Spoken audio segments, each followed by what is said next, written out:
High, আমি ইথিকা। ইথি story বুকের একটা পাতায় তোমাদের সবাইকে মিষ্টি আমন্ত্রণ।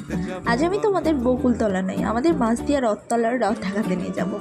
বিকালবেলার দিকে আমি, আমার বান্ধবী, ওর বোন আর আমার ভাই চারজন মিলে মেলা দেখতে গেছিলাম। গিয়ে তো প্রথমেই পাপড়ি চাট খেয়ে নিলাম। তারপর গেলাম এই বিশেষ দোকানটায়, যেখানে মাটির ভাণ্ডার, পুতুল আরও অনেক কিছু পাওয়া যাচ্ছিল।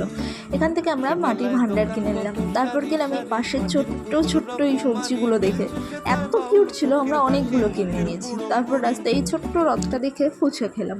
ফুচকা খেয়ে আবার ঘুরতে ঘুরতে আমরা অনেক কিছু দেখতে পেলাম।